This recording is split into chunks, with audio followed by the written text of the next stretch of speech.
আসসালামু আলাইকুম। ওয়ালাইকুম সালাম। সম্মানিত দর্শকবৃন্দ, আপনাদেরকে আজকে ধানের একটি মারাত্মক রোগ নিয়ে আপনাদের সামনে হাজির হয়েছি। আমরা একটি রোগ নিয়ে কথা বলবো। এটাকে আমরা বলি ধানের বাখানি রোগ। যাই হোক, আমরা আমাদের কৃষক আলম ভাইয়ের কাছ থেকে শুনবো। আসলে আলম ভাই, এটা কি? এই যে হঠাৎ করে আপনার ক্ষেতের মধ্যে অনেক পাতা এইভাবে লম্বা লম্বা হয়ে গেছে, হলুদ হয়ে গেছে। এটা হচ্ছে আপনার এটা এক ধরনের একটা ভাইরাস। এই ভাইরাসটা আপনার এটা ওষুধ দেওয়ার পরেও এটা আপনার যায় না। এই ভাইরাসটা এটা আপনার লম্বা হইয়া আপনার মরে যায় আপনার।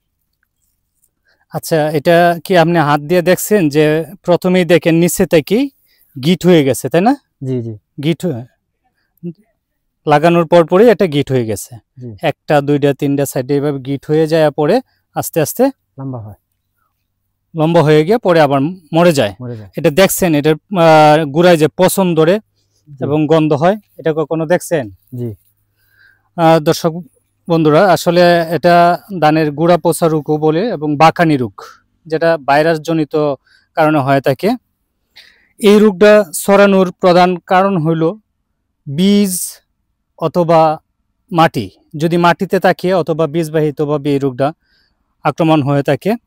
কোন জাতের মধ্যে এই বছর সবচেয়ে বেশি হয়েছে এই বীজটা?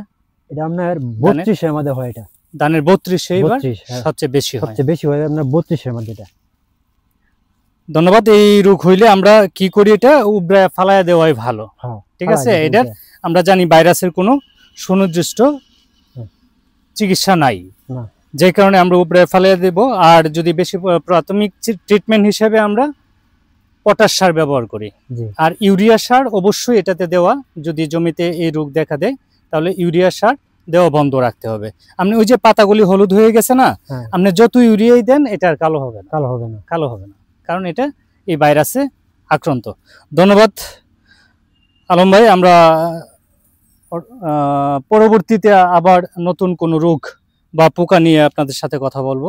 সে পর্যন্ত সবাই ভালো থাকুন। সুপ্রিয় দর্শকবৃন্দ, আপনাদেরকে আমরা এই পুরো জমিটাই দেখাচ্ছি।